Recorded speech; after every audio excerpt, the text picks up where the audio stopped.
sebuah diskusi menarik tentang bagaimana sih manajemen kinerja dari PT Maju Bersama, yang dimana 5 orang profesional akan berbagi pengalaman mereka tentang bagaimana sistem manajemen kinerja diterapkan di sebuah perusahaan. Untuk itu, mari kita saksikan percakapan mereka. Selamat pagi semuanya. Terima kasih sudah hadir di sesi diskusi manajemen kinerja kita hari ini.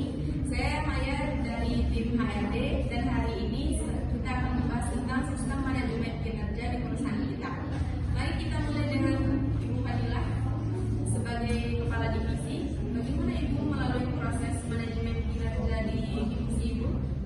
Terima kasih Maya. Yang pertama dan paling penting adalah perencanaan kinerja. Di awal tahun saya selalu mengadakan meeting dengan semua tim untuk menetapkan target dan KPI yang jelas. Kita tidak bisa mengukur keberhasilan kalau tidak tahu mau dibawa kemana kita melangkah. Oke, nah itu dia tadi tentang bagaimana perencanaan kinerja, yang dimana merupakan tahap awal yang sangat krusial dalam manajemen kinerja. Pada tahap ini, perusahaan menentukan tujuan, target, dan indikator keberhasilan yang spesifik, terukur, dan realistis untuk setiap karyawan dan tim. Betul Ibu Fadila, setelah perencanaan, yang penting adalah pelaksanaan kinerja. Di lapangan produksi, saya memastikan setiap anggota tim memahami tugas mereka dan melaksanakannya sesuai standar operasional. Tanpa eksekusi yang baik, rencana hanya jadi dokumen hidup. Saya setuju sehingga dalam pelaksanaan itu kita harus fokus pada mengelola produktivitas. Di tempat kerja saya, kami menggunakan tools project management untuk memastikan setiap orang itu produktif dan tidak ada waktu yang terbuang sia-sia. Produktivitas itu bukan hanya soal kerja keras, tapi juga soal kerja cerdas. Oke, tadi itu kita menyaksikan tentang bagaimana pelaksanaan kinerja, yang dimana pada fase ini rencana diimplementasikan. Pada tahap ini, pengelolaan produktivitas menjadi kunci. Produktivitas yang baik maka akan dapat mencapai ketika sumber daya digunakan secara optimal untuk menghasilkan output maksimal dalam waktu yang efisien. Nah, Zawa sudah menyinggung produktivitas, tapi jangan lupa juga tentang mengelola kualitas. Produk yang cepat tapi hasilnya buruk justru merugikan perusahaan. Di divisi saya, quality control adalah prioritas. Daripada cepat tapi harus revisi berkali-kali. Maaf, saya sebagai karyawan kami ingin bertanya, bagaimana kami bisa tahu apakah kinerja kami itu sudah sesuai standarnya atau belum? Karena saya bingung, apakah cara kerja saya ini sudah benar atau belum? Nah, pertanyaan dari Miranda tersebut sangat relevan. Mengelola kualitas berarti memastikan setiap output memenuhi standar yang telah ditetapkan perusahaan. Namun, jika karyawan belum mendapatkan panduan yang sangat jelas untuk mencapai standar tersebut, dan disinilah peran utama umpan balik menjadi sangat penting. Pertanyaan yang bagus Mira. Ini masuk ke poin penting berikutnya, yaitu poin umpan balik. Saya sebagai HRD selalu mendorong para manajer untuk memberikan feedback secara rutin. Bukan hanya saat ada masalah saja, umpan balik yang konstruktif membantu karyawan untuk berkembang. Benar Maya, saya biasanya memberikan feedback mingguan kepada tim saya. Kalau ada yang kurang, saya langsung sampaikan dengan cara yang membangun. Kalau ada yang bagus, saya apresiasi. Umpan balik dua arah juga penting. Saya juga minta masukan dari mereka tentang gaya kepemimpinan saya. Nah, di sini umpan balik atau feedback adalah komunikasi dua arah antara atasan dan bawahan mengenai kinerja. Umpan balik yang efektif bersifat spesifikasi, tepat waktu, dan konstruktif. Hal ini bukan hanya tentang kritik, tetapi juga apresiasi dan panduan untuk perbaikan. Dari umpan balik yang dibandingkan, kita bisa melakukan pengukuran kinerja. Di marketing, saya menggunakan dashboard BDK yang menampilkan grafik metrik seperti conversation rate, customer appreciation, dan kampanye. Dan angka itu tidak dapat berbohong. Tepat sekali. Dan setelah pengukuran, ada penilaian kinerja. Ini lebih komprehensif daripada sekedar mengukur. Penilaian mempertimbangkan aspek kuantitatif dan kualitatif. Misalnya, seseorang mungkin mencapai target penjualan, tapi bagaimana attitude-nya, bagaimana kolaborasinya dengan tim. Nah, tadi itu merupakan pengukuran kinerja di mana perusahaan ini menggunakan data dan metrik konkret untuk menilai hasil kerja. Sedangkan penilaian kinerjanya adalah evaluasi yang lebih holistik yang mencakup tidak hanya hasil, tetapi juga melalui proses, perilaku, dan kontribusi keseluruhan karyawan terhadap organisasi. Setelah penilaian, kami akan mengadakan review kinerja secara formal di sesi selanjutnya. Di sesi ini,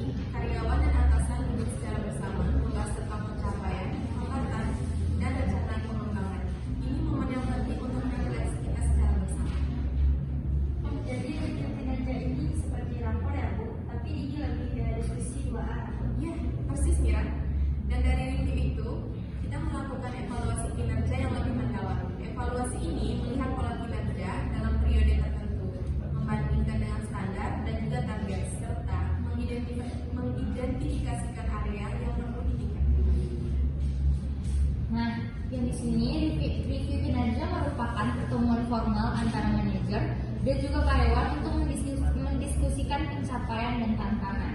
Evaluasi kinerja merupakan analisis sistematis yang lebih mendalam terhadap data kinerja untuk mengidentifikasi tren, gap, dan area yang memerlukan investasi. Dari informasi itulah kita tahu di mana harus melakukan perbaikan kinerja. Bulan lalu saya identifikasi bahwa tim produksi mengalami penurunan output di shift malam. Setelah investigasi, ternyata masalahnya itu pada pencahayaan dan suhu ruangan. Kami perbaiki dan produktivitas naik 15%. Perbaikan kinerja juga bisa melalui peningkatan kompetensi. Saya sering membimbing saya ke workshop, training digital marketing, atau bahkan memberikan akses ke online courses. Kompetensi yang terus diupdate itu membuat mereka lebih percaya diri dan mampu dalam menghadapi tantangan yang baru. Probability merupakan gambaran mengenai perbaikan kinerja yang merupakan tindakan korektif yang diambil berdasarkan hasil evaluasi. Salah satu cara paling efektif adalah melalui peningkatan kompetensi, pengetahuan, keterampilan, dan juga sikap yang diperlukan untuk melakukan pekerjaan dengan excellence. Investasi dalam pengembangan kompetensi adalah investasi jangka panjang untuk organisasi. Dan motivasi itu bisa dilihat lagi dengan pemberdayaan. Saya selalu mendorong tim saya untuk mengambil keputusan sendiri dalam batas kewenangan mereka. Kalau mereka merasa dipercaya dengan lebih, mereka juga lebih dan bertanggung jawab. Dan tentunya kompetensi yang meningkat harus dihargai melalui kompensasi yang adil. Saya selalu memperjuangkan agar tim saya yang bekerja dengan baik mendapatkan bonus kenaikan gaji atau benefit tambahan. Kompensasi bukan hanya soal uang, tapi juga pengakuan atas kontribusi mereka. Wah, itu yang membuat saya semangat, Bu. Tapi sebenarnya yang membuat saya termotivasi itu bukan hanya gaji. Saya merasa dihargai ketika ide saya itu didengar dan saya diberi tanggung jawab lebih. Nah, itu tadi tentang program kompensasi, yang mana mencampur semua imbalan yang diterima karyawan atas kontribusinya baik secara finansial maupun non finansial. Namun, seperti yang disampaikan oleh Miranda, kompensasi bukanlah hal satu-satunya faktor yang menggerakkan kinerja. Disinilah pentingnya memahami motivasi kinerja setiap individu. Bagus sekali ya, itu yang disebut dengan motivasi kerja. Setiap orang punya motivator yang berbeda. Ada yang termotivasi oleh pengakuan, ada yang oleh tantangan, ada juga yang oleh work-life balance. Tugas kami di HRD adalah memahami ini dan menciptakan lingkungan yang termotivasi untuk semua orang.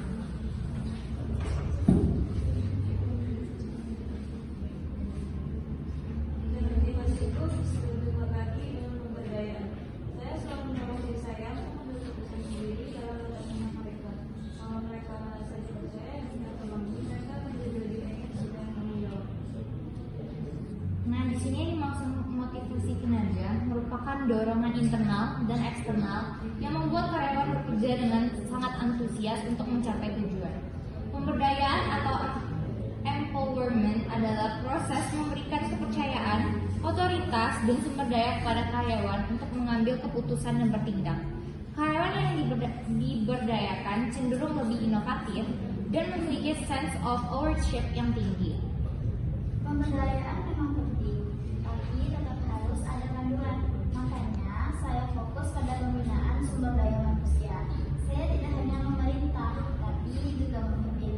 Ada mentoring program di tim saya, di mana senior memimpin junior. Ini membangun kapasitas tim secara berkelanjutan.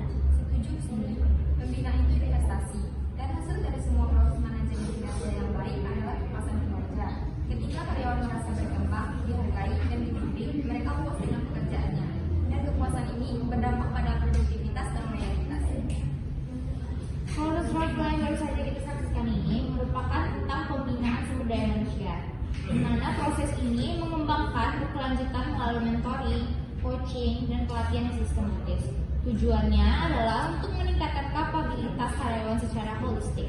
Kepuasan kinerja adalah perasaan positif yang muncul ketika karyawan merasa pencapaiannya dihargai, pekerjaannya bermakna, dan mereka berkembang dalam organisasi. Saya merasakan itu, Bu Fadila. Meskipun saya masih baru, saya merasa nyaman di sini. Saya merasa komitmen saya terhadap perusahaan ini tinggi, karena perusahaan juga berkomitmen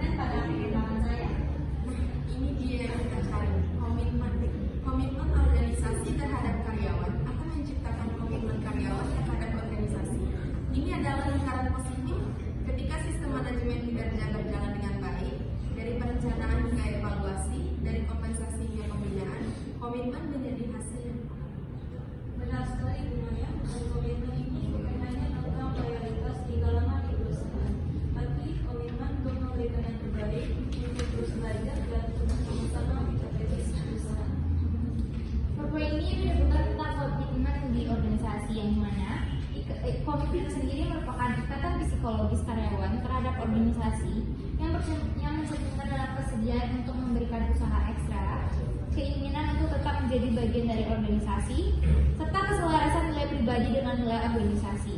Komitmen yang tinggi adalah indikator keberhasilan sistem manajemen kinerja yang holistik. Baik, saya rasa kita sudah membahas semua aspek penting manajemen kinerja hari ini. Dari perencanaan di awal hingga membangun komitmen di akhir. Semuanya saling terkait dan harus berjalan beriringan. Saya jadi lebih paham sekarang bahwa manajemen kinerja bukan hanya soal mengukur dan menilai, tapi tentang membangun sistem yang mendukung karyawan untuk berkembang dan memberikan yang terbaik. Dan yang penting ini bukan hanya proses satu arah. Atasan dan bawahan itu harus berkolaborasi, berkomunikasi dan saling mendukung. Terima kasih semuanya, saya jadi lebih semangat untuk berkontribusi dan meningkatkan kinerja saya. Mari kita implementasikan pembelajaran kita dalam pekerjaan ini sehari-hari. Terima kasih untuk diskusi yang melalui hari ini. Saya akhiri. Baiklah, demikianlah hasil role tentang manajemen kinerja pada PT Maju Bersama. Kita telah melihat bagaimana 17 komponen manajemen kinerja sangat saling keterkaitan, mulai dari perencanaan kinerja, pelaksanaan, mengelola produktivitas dan kualitas, memberikan umpan balik, melakukan pengukuran, penilaian, mereview kembali, dan evaluasi kinerja. Melakukan perbaikan kinerja melalui peningkatan kompetensi, memberikan kompensasi yang layak, membangun motivasi, melakukan pemberdayaan dan pembinaan sumber daya manusia, hingga menciptakan kepuasan kinerja dan komitmen organisasi. Sistem manajemen kinerja yang efektif adalah sistem yang holistik, berkelanjutan, dan berpusat pada pengembangan manusia. Ketika organisasi berinvestasi pada karyawannya, karyawannya akan berinvestasi pada kesuksesan organisasi. Nah, itulah esensi sejati dari manajemen kinerja. Sekian dari moderator kelompok ini.